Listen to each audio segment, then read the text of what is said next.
In our headlines on this Tuesday, June 24th, here in South Korea.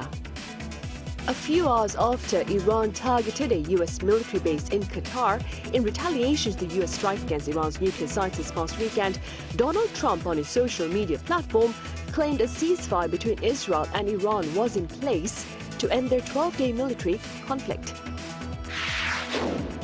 And Mr. Trump's claim of a ceasefire between Israel and Iran fueled much optimism into the South Korean stock market, with the benchmark Kospi breaking past the 3,100 mark during trade on this Tuesday. Meanwhile, a confirmation hearing took place earlier today for Prime Minister nominee Kim Min-seok, and rival lawmakers clashed fiercely over his credentials. We start with a statement by U.S. President Donald Trump shared on his social media platform about a ceasefire between Israel and Iran to halt their military confrontation. Park Eun-woo has the latest. The ceasefire is now in effect. Please do not violate it. Donald Trump's remarks on Tuesday once again reiterating that a ceasefire between Israel and Iran has been made. That comes after his initial announcement on Monday, stating that the ceasefire would begin after Israel and Iran wind down their final missions, bringing an end to the war. Trump said both sides would remain peaceful and respectful throughout the process, and congratulated them for having the stamina, courage, and intelligence to bring the conflict to a close.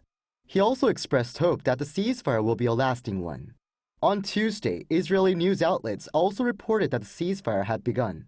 That's the same with Iranian state media reporting that the start of the ceasefire after Iran launched missiles on Israel that killed at least 4 people, even after 4 a.m. local time, the deadline it had set to stop attacks.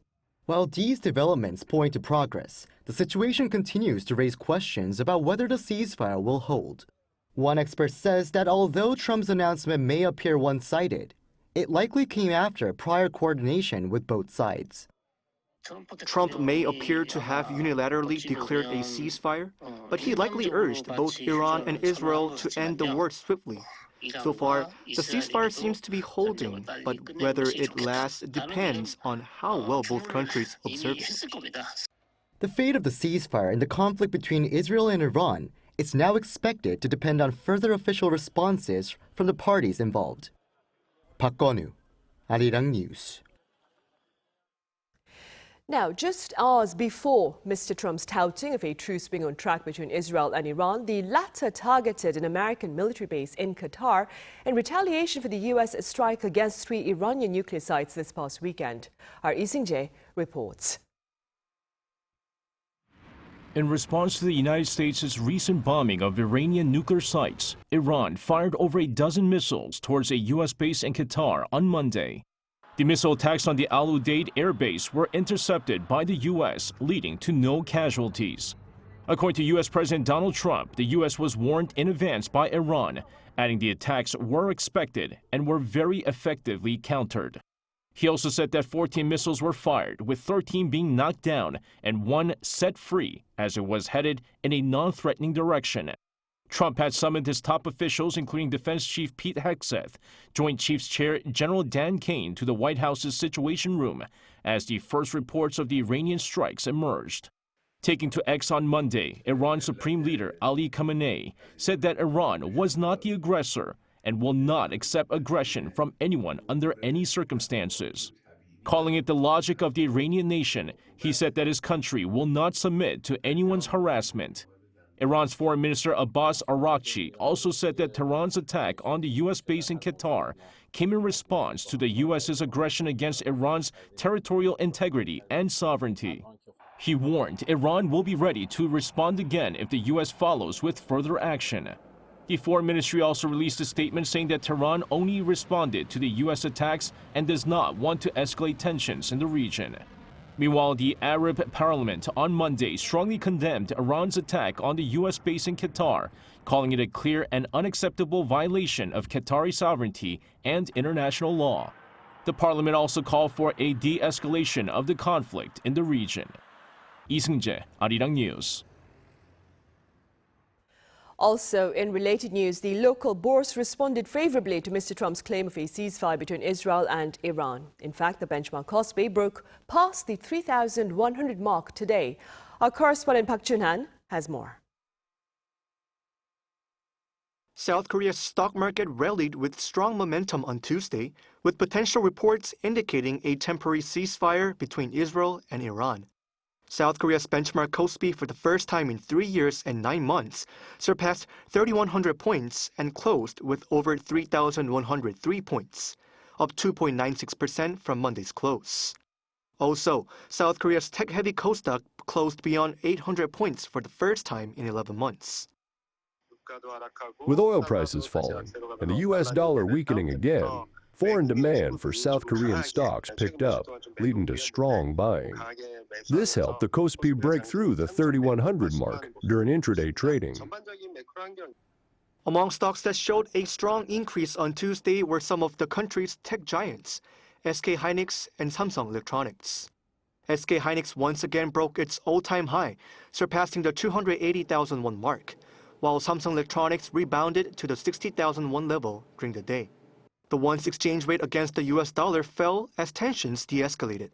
The rate opened at 1,369 won on the Seoul Foreign Exchange Market, 15.31 lower than Monday's market close. Later in the day, the gap widened to end at around 1,361, down 24.1 won from Monday's close at 3:30 p.m. Global oil prices sharply fell to pre-war levels following reports of a temporary ceasefire. Brent crude oil, which once traded above $81 on Monday, is trading below $70 as of Tuesday, which is an over 12% decrease in just a day.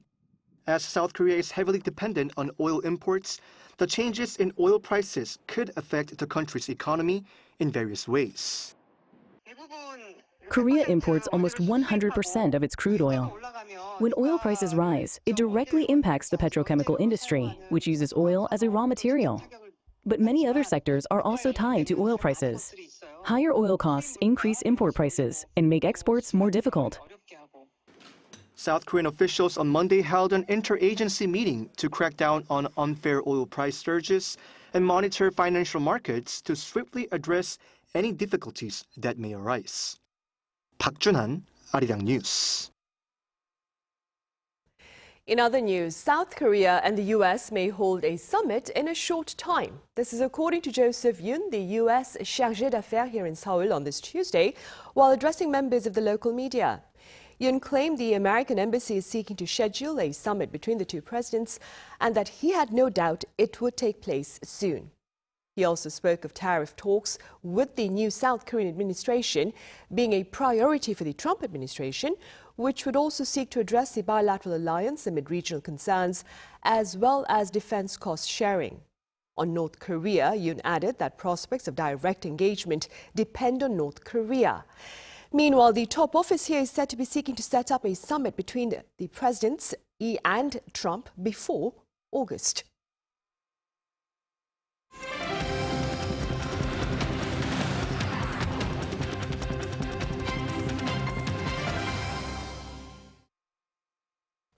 A confirmation hearing took place earlier today for Prime Minister nominee Kim Min-seok, and as expected, rival lawmakers clashed fiercely over his credentials.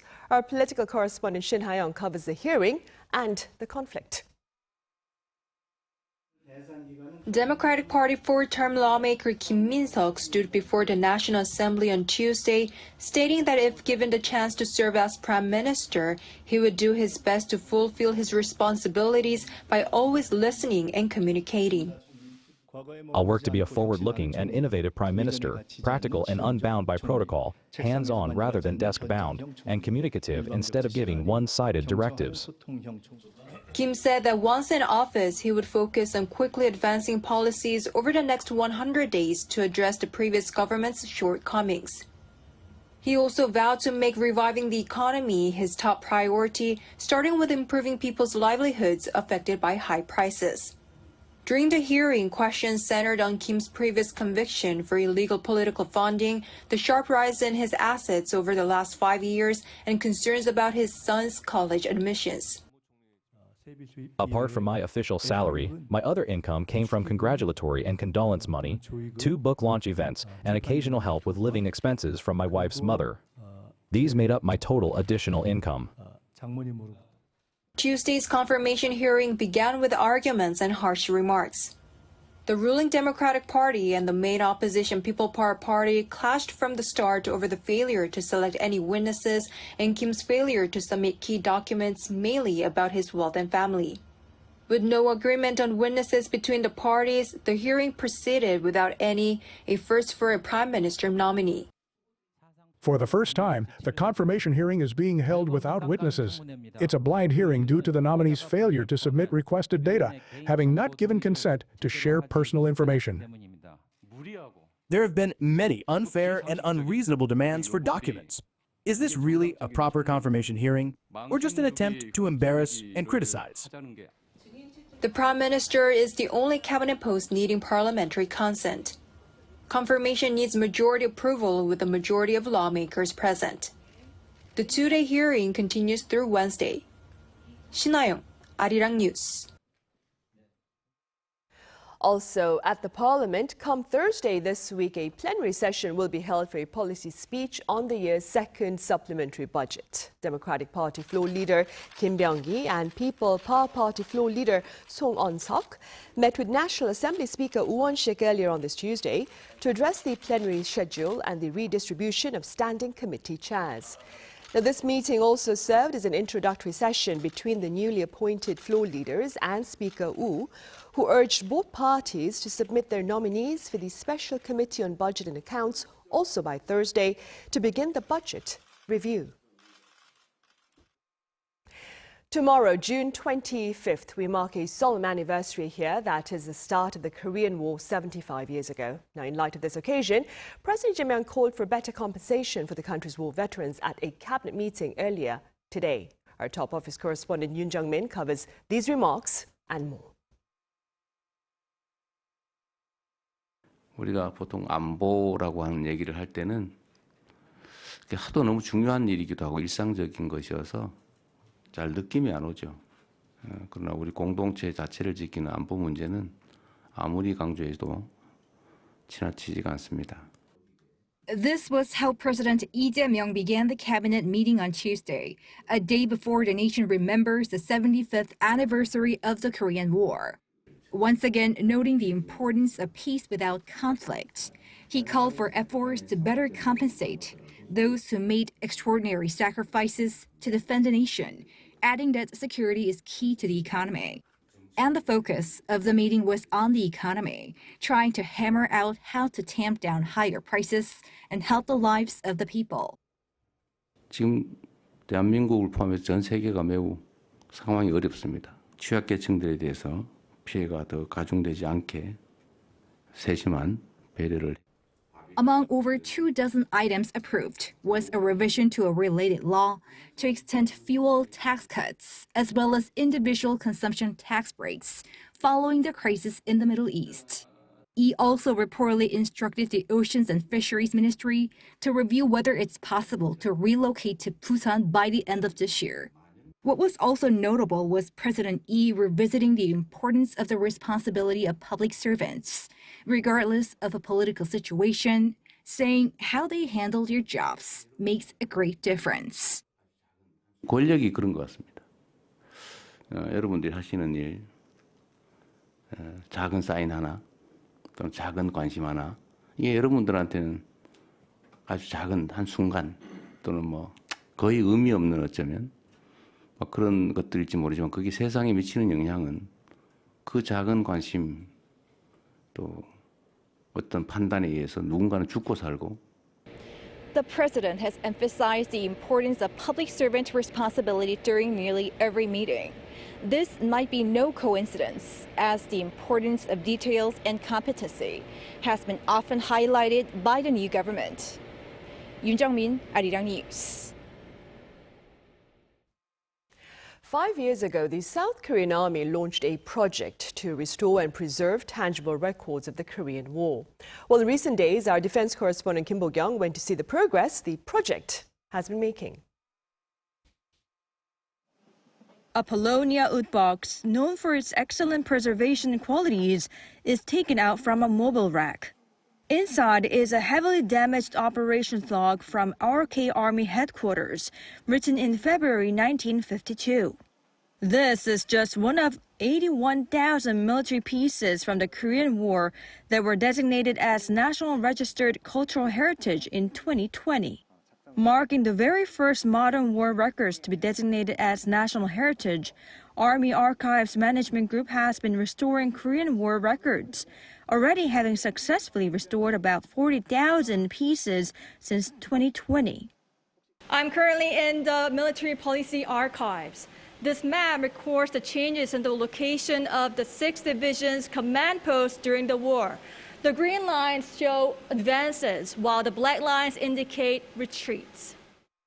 Aside from 1.6-meter-long map of the Korean 6th Division's CP location routes, are records showing details such as information on the enemy and operational plans from major battles of the Korean War. These important documents of the past, however, had to go through a long and painstaking restoration process.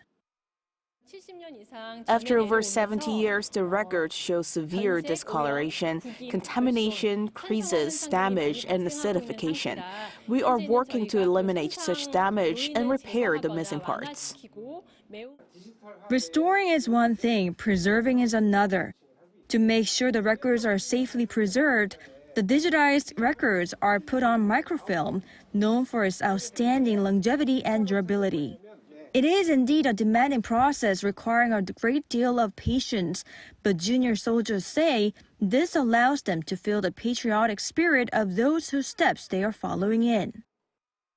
As a person in charge of the Korean War Records Restoration Project and a junior soldier, I take great pride in honoring the sacrifices of senior comrades and continuing the legacy of the patriotic spirit.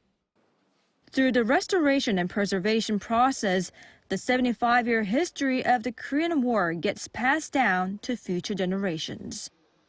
Kim Bo-kyung, Arirang News, Kaesong. Meanwhile, on the entertainment front, K-pop boy band Stray Kids is bringing home the top honor, a favorite music group from this year's Kids' Choice Awards. The award ceremony took place this past Saturday in LA, and Stray Kids is now the second K-pop act to win this category, following BTS. Hosted by Nickelodeon, the award ceremony celebrates leading figures in music, television and film, with winners selected through fan votes. Back in March, Stray Kids also won Music Video of the Year and Best 3 Albums at Japan's 39th Gold Disc Awards.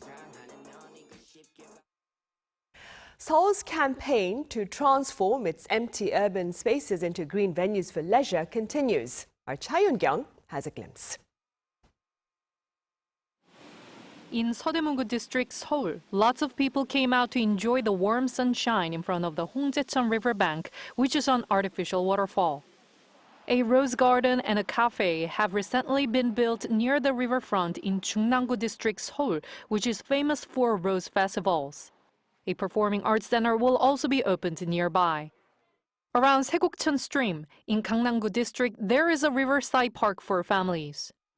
The Seoul Metropolitan Government is planning to complete building 27 more waterfront cultural spaces by next year.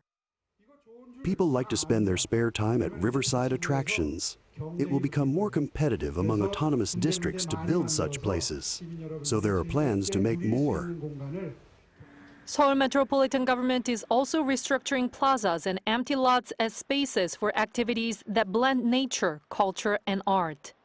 The government has planted some trees around Seoul Plaza and organized more cultural festivals, encouraging greater civic participation.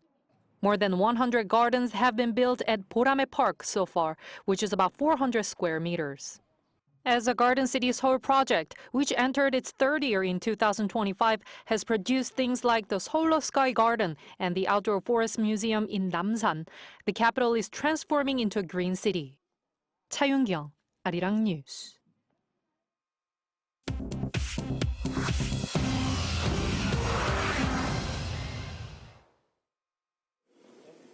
This is The World Now, bringing you the latest stories from around the globe. Canada and the European Union have signed a new security and defense pact amid growing geopolitical threats and regional instability. On Monday, Canadian Prime Minister Mark Carney, European Commission President Ursula von der Leyen, and European Council President Antonio Costa formalized the EU-Canada Security and Defence Partnership.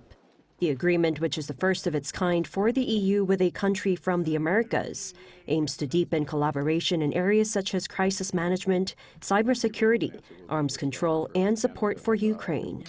A key component of the pact is Canada's potential participation in the EU's $172 billion joint procurement program, SAFE, facilitating joint defense acquisitions and industrial cooperation. The Canadian Prime Minister emphasized that the partnership would enable Canada to deliver on new capabilities more rapidly and more effectively. This reflects a strategic shift to diversify defense partnerships beyond traditional reliance on the United States. The summit also led to negotiations for a digital agreement to align standards on issues including consumer protection to make online platforms safer and more inclusive. Ukrainian President Volodymyr Zelensky and UK Prime Minister Keir Starmer have announced a new defense co-production agreement aimed at bolstering Ukraine's military capabilities amid ongoing Russian aggression. Zelensky met with Starmer in London on Monday after he visited King Charles III at Windsor Castle and unveiled a new industrial military co-production initiative aimed at enhancing Ukraine's defense infrastructure. The UK Prime Minister emphasized the significance of the collaboration, which he said builds on their 100-year partnership and represents a substantial advancement in the UK's support for Ukraine. Zelensky said it was a historic moment, highlighting that the partnership would strengthen both nations and expressed gratitude for the UK's continued assistance. The announcement follows a recent escalation in hostilities, with Russia launching a massive aerial attack on Kyiv involving drones and missiles, and comes a day before a NATO summit in The Hague. Ahead of Amazon tycoon Jeff Bezos' wedding festivities in Venice, activists are protesting to highlight concerns over over-tourism and wealth inequality. Activists from groups like No Space for Bezos and Greenpeace staged demonstrations across Venice on Monday, displaying banners with messages such as No Space for Bezos and If you can rent Venice for your wedding, you can pay more tax. Concerns have been raised about the strain on Venice's infrastructure, and activists argue that the lavish event exacerbates issues of over-tourism and neglects the needs of residents. Local civic groups have been staging protests against the wedding since last week. The Vera C. Rubin Observatory in Chile, the largest digital camera ever built, unveiled its first cosmic images on Monday. One of the images showcases detailed views of the Lagoon Nebulae, composed of gas and the stars within. In just over 10 hours, the observatory identified over 2,000 previously undiscovered asteroids, including 7 near-Earth objects. Equipped with a 3,200-megapixel camera, it's set to conduct the legacy survey of space and time, capturing a high-resolution time-lapse of the night sky every 3 nights for the next 10 years. The project aims to catalog approximately 20 billion galaxies, providing insights into mysteries of the cosmic world, such as dark matter. Choi Ji-hee, Arirang News.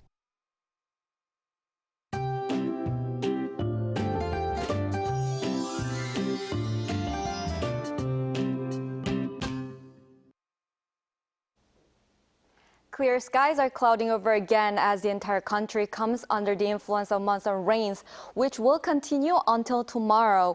About 20 to 70 millimeters of rain will fall in Gyeongsang-Namdo Province, 20 to 60 millimeters in central regions and Gyeongsang-Bukdo Province, and up to 40 millimeters in the Jeollado provinces. The rain will be accompanied by gusting winds with possible thunder and lightning, so please be careful. Most of the heat wave will have died down today, and the daytime temperature in Seoul tomorrow will be about 5 degrees lower than today at around 25 degrees.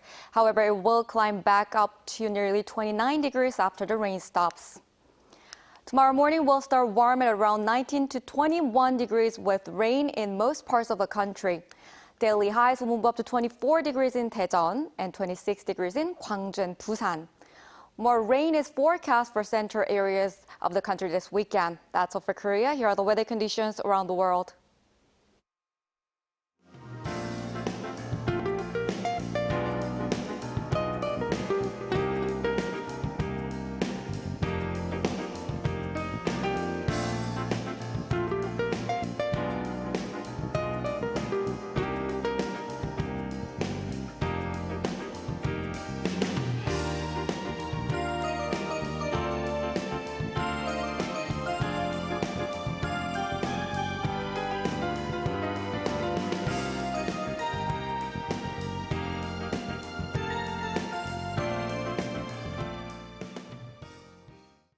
Those are the headlines at this hour here in South Korea. Thank you for watching. Our panel session is coming up next.